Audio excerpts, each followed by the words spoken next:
venus du monde entier. La création d'abord, vous savez que ces créations maintenant fait partie intégrante de ce festival. Depuis 5-6 ans, nous avons une création conçue spécialement sur la thématique pour Bamakina, adaptée spécialement pour Bamakina.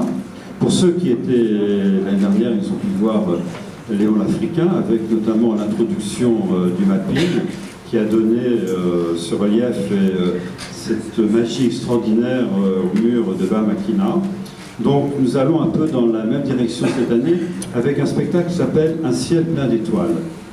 Qui sont ces étoiles? Eh bien, ce sont des étoiles qui brillent au firmament et qui symboliquement symbolisent toutes ces femmes qui ont parcouru l'histoire et qui ont marqué l'histoire soit par l'art, soit par la poésie, soit par la connaissance. Alors évidemment, on ne va pas pouvoir décliner tous les peuples et toutes ces grandes femmes historiques, mais c'est un clin d'œil qu'on essaye un peu de montrer et de faire revivre à travers différentes jeunes chanteuses. L'idée aussi est de présenter des jeunes chanteuses dans ce spectacle du monde entier, puisque nous allons aller aussi bien en Europe, bien évidemment au Maroc, qu'en Asie, en Mongolie, dans énormément de pays, en Iran. Et à travers ce mapping étoilé, vous allez voir tout d'un coup Bamakina devenir un ciel grandiose avec des étoiles filantes qui traversent, etc. Nous allons doucement rentrer dans un voyage dans le temps. Au début, le personnage, vous en doutez un peu, le personnage principal qui va nous guider dans cette quête va être bien sûr Sherazade, qui va revenir nous visiter. Alors on a tendance à oublier que Sherazade, en fait, si bien sûr elle s'adressait au roi Shahriar, qui racontait ces histoires, normalement c'était avant tout à sa petite sœur Dunyazad. C'était un stratagème qu'elles avaient mis au point toutes les deux. C'était Dunyazad qui allait voir Sherazade et qui lui disait « J'arrive pas à dormir, est-ce que tu peux me raconter une histoire ?» etc. Donc Dunyazad sera là aussi sur scène. Ce sera une jeune adolescente marocaine, vous la verrez arriver, elle sera en t-shirt, en jean, avec son iPad, etc. Et c'est elle qui va faire revivre Sherazade, qui va sortir du ciel et venir incarner ce personnage qui va être notre fil conducteur. Ce sera la jeune actrice Nadia Kounda, d'ailleurs précisément qui a interprété le rôle de Sherazade dans une série de télévision qui est passée il y a quelques années au Maroc, qu'on va retrouver donc pour ce spectacle. Alors ce sera un grand voyage à la fois à travers bien sûr le monde et puis aussi à travers l'histoire.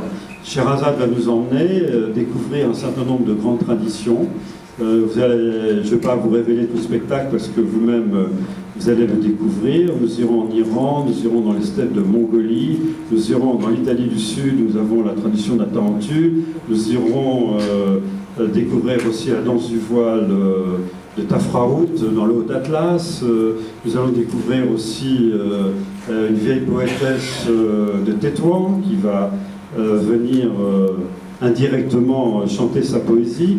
Nous allons revivre la présence de celle qui est considérée la première poétesse du monde arabe, Bedouine Ransa, qui vivait à l'époque du prophète, et dont vous savez que les élégies sont toujours appris d'ailleurs, je crois même encore à l'école aujourd'hui, dans les cours d'arabe. Bien sûr, la grande Rabia Al-Adawiya, bien sûr, qui est indispensable dans ce spectacle, qui va interpréter tout l'aspect sacré. Nous aurons aussi petit clin d'œil sur l'Inde avec les poétesses Baul du Bengale.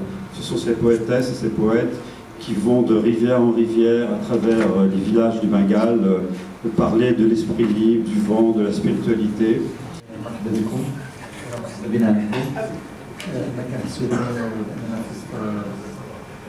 ديالنا دائما هي اللي كتساندنا وهي اللي كتوقف معنا وطبعا الملاحظات ديالكم يمكن نزيدوا الختام او نصحوا اخطائنا اذا كانوا اخطاء وباش نمروا دون ان نطيل عليكم.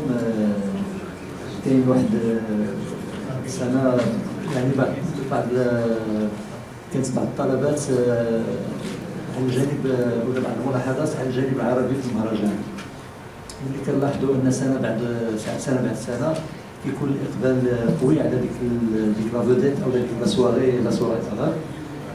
والسنه اللي مضات يعني كانت اللجنه المنظمه خدات قرار انها ضافت ليله اخرى عربيه بعد ما كنا كنكتفيو بليله واحده. والحمد لله السنه اللي فاتت يعني هذوك الليالي جوجهم لقاو اقبال كبير. هذه السنه كان تساؤل، ولا بعد ما يعني كان اقتراح ديال البرنامج، كان تساؤل واش اننا رجعنا على العاده ديالنا اللي ما يخص الجمعيه العربيين، مشنا الالحاح للجميع. قررنا في اخر لحظه اننا نستضيفوا فنان عربي اخر. وبعد ما جرينا بعض الاتصالات والمشاورات، خصوصا ان الثاني ديال هذه السنه مركز على المراه، اختارينا ان تشارك معنا امراه من الخليج، واللي هي مهتمه كتهتم بالجانب ديال المراه ودائما كتساند المراه. وصدق الاختيار ديالنا على الفنانه الاماراتيه احلام. هذا طبعا بعد شفنا الارتباطات ديال الجميع، كان ان الامسيه ديال يوم الجمعه هي المناسبه في البرنامج ديالها. وان شاء الله غادي نستضيفوها كفنانه مرافقه اللي حتى هي غادي تكون كتساند الفنانه المغربيه ديالنا سميره سعيد. يوم الجمعه ان شاء الله كاين احلام، يوم السبت سميره سعيد، والبرنامج ديال كلثوم ديال دار الاوبرا اليوم الاحد. وبذلك تم تمديد يعني البرنامج بصفه عامه ديال البرنامج الى يوم الاحد. نتمناو ان هذه الاختيارات تقوم وتطرح عليها. امر الى جانب الثاني اللي هو المهرجان داخل المدينه، او نمر من الجانب الثقافي الى الجانب النشاطي نوعا ما، لان كان بعلمكم ان المهرجان داخل المدينه ينصب اكثر على الجانب النشاطي اكثر من الجانب الثقافي، ولكن بين قوسين، لان احنا في الاختيارات ديالنا المهرجان يعني في الساحه الكبرى ديال ارض الجنود. اليوم دائما عندنا مشاركتين. المشاركه الاولى اللي كتكون نوعا ما تميل الى الجانب الثقافي، وهي اللي كنحاول من خلالها اننا نمروا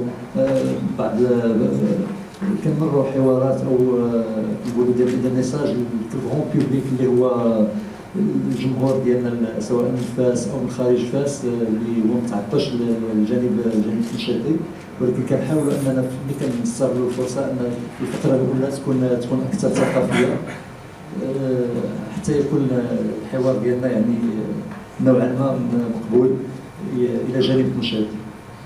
اظن بين يديكم في البرنامج الى لاحظتوا في الفتره الاخيره هناك بحال البرنامج اللي عندنا داخل المدينه، تمينا ايضا اذا لاحظتوا كاين حتى المساهمات الدوليه، المشاركه ديال غني ماسون اللي هو البروديكتور ديال بودابا، الى جانب الفنان الامازيغي عمر بوسن الزوق. كنحاولوا بامكان اننا نمزجوا الثقافات الغربيه اذا كان بالامكان انها يعني تكون ديفيزيون او يكون تعريف، لا من ناحيتنا من ناحيه المنتوج المغربي انه يتعرف على الثقافه الغربيه، او العكس، او ان الاجنبي هو اللي يتعرف على الثقافه ديالنا.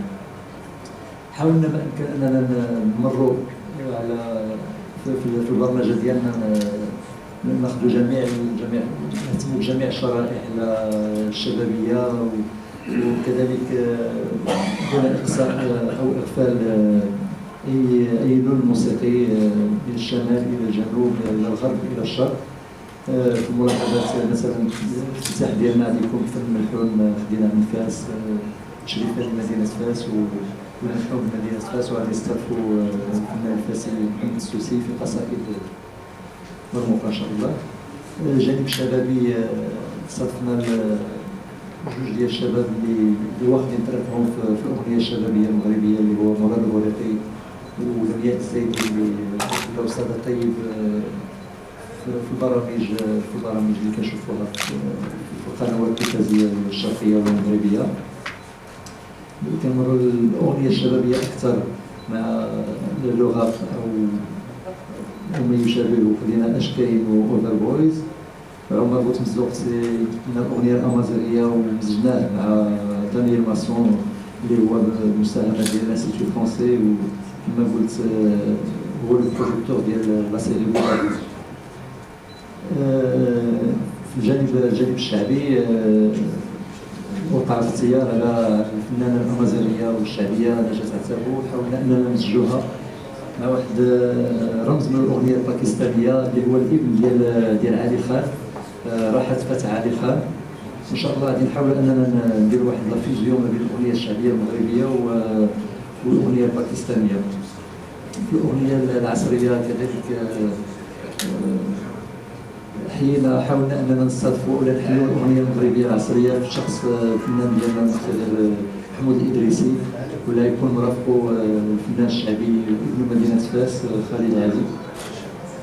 وفي الاستضافه كذلك الاغنيه ولا اللون الاسباني، الاستضافه ديال المنطقه الكاتالانيه، عازف الجيتار الشهير ديوغو كورتيس من كاتالونيا، في مزيج مع كارل راي ورضا الطلياني.